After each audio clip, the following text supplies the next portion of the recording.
Pelo sinal da Santa Cruz, livra-nos Deus, nosso Senhor, dos nossos inimigos. Em nome do Pai, do Filho e do Espírito Santo.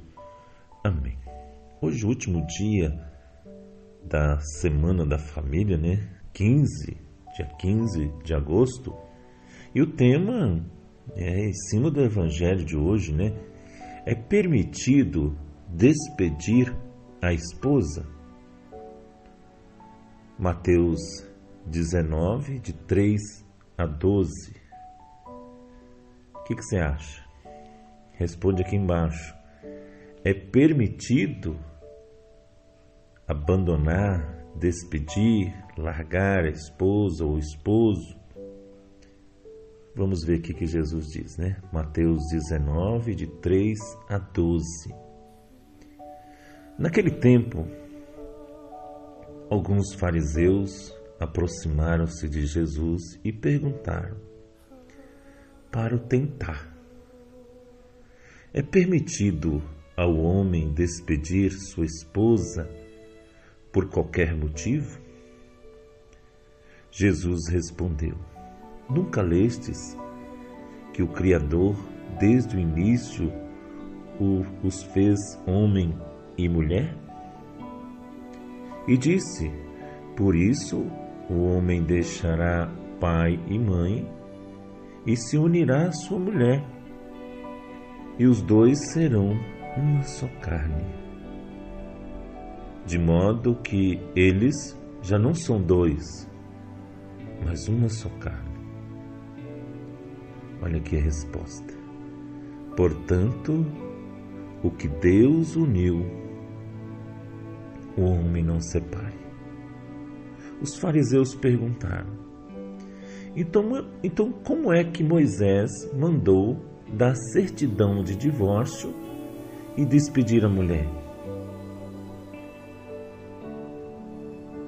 Jesus respondeu: Moisés permitiu despedir a mulher por causa da dureza do vosso coração, mas não foi assim desde o início. Por isso eu vos digo, quem despedir a sua mulher, a não ser em caso de união ilegítima, e se casar com outra, comete adultério. Os discípulos disseram a Jesus: se a situação do homem com a mulher é assim,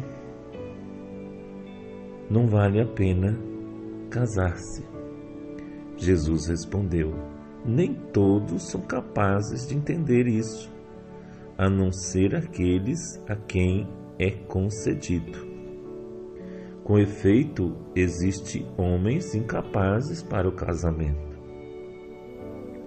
porque nasceram assim, outros porque os homens assim o fizeram, outros se fizeram incapazes disso, por causa do reino dos céus.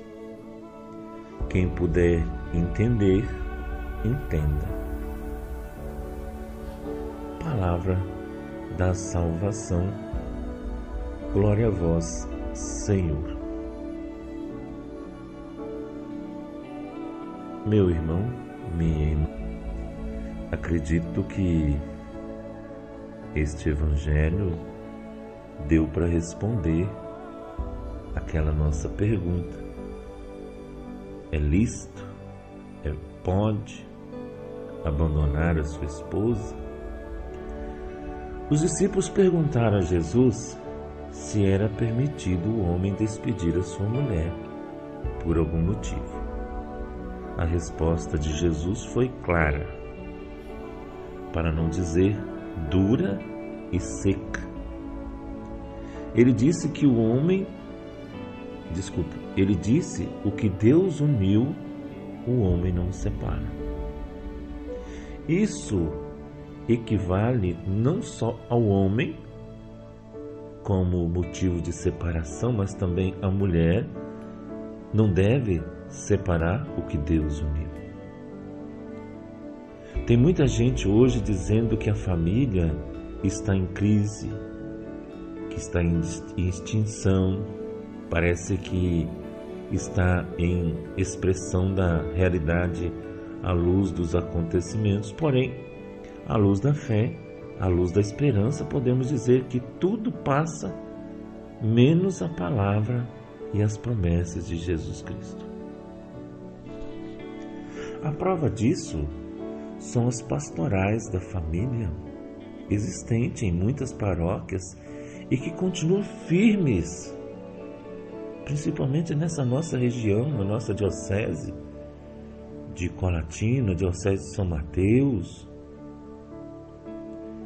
e onde são realizadas periodicamente os conhecidos encontros de casais. E além do mais, o instinto materno é muito forte. A menina brinca com a boneca por causa do seu instinto materno. Ela nem tem ainda o seu corpinho, seu corpo de mulher. E esse mesmo instinto materno que faz a mulher valorizar a cerimônia do casamento, e faz valorizar a união com o seu marido, e faz valorizar o casamento em si. Por isso podemos, de uma forma bem carregada, de muita fé, acreditar que o casamento vai continuar e que a família, apesar de todos os tropeços dos tempos chamados modernos, ela vai persistir, pois para Deus nada é impossível. E isso não se trata apenas de um pensamento positivo, meu irmão, minha irmã, mas sim de uma atitude de fé. É à medida que nós cristãos alimentamos esta fé na continuidade da família, ela tende a ser consolidar na fé, na esperança, na caridade, que são os pilares básicos da união entre nós, os seguidores de Jesus Cristo. Poderíamos buscar ou refletir sobre as principais causas da separação entre os casais. Primeiro, seria a falta de conhecimento dos dois jovens no período do namoro. Ou seja, eles não tiveram tempo suficiente para se conhecerem. 2. Seria a diferença cultural dos dois? Por exemplo, ele é europeu e ela é brasileira? Será que seria a diferença socioeconômica entre os dois? Ele é rico e ela é pobre, ou o contrário? 4. Seria o fato dela ser devota e ele um ateu, ou o contrário? 5. Seria que ele é muito inteligente e ela não tem um QI baixo? Ela tem um QI baixo? 6. Será porque ele é formado em 5 faculdades e ela apenas tem um 2º grau incompleto? 7. Seria o fato dele ou dela ter se apaixonado por uma outra pessoa? 8. Ou seria tudo isso junto? Meus irmãos, minhas irmãs, e se eu dissesse que já conheci, você com certeza também, conheci casais, pois já aconteceu quase todos esses parâmetros e eles continuam unidos. Verdade seja dita, em um desses casais, a maior dificuldade foi o fato de um deles, o marido, ter se apaixonado por uma outra moça. Porém, acreditem que se quiser, o que segura o casal O que mantém viva a união daqueles que foram unidos um dia no altar é a prática da fé. E nem precisa ser dos dois. Basta um deles ser cristão ou cristã praticante para manter a continuidade da união familiar. Porque quando um não quer, os dois não bem. Repare que na missa, principalmente durante a semana, você não vai encontrar o casal, o marido e a esposa. Geralmente ela, ou por vezes ele, que vai à igreja, que vai à missa, seja rezar ou mesmo participar da missa. Já aos domingos nós vemos até a família toda assistindo ou até mesmo participando da celebração eucarística.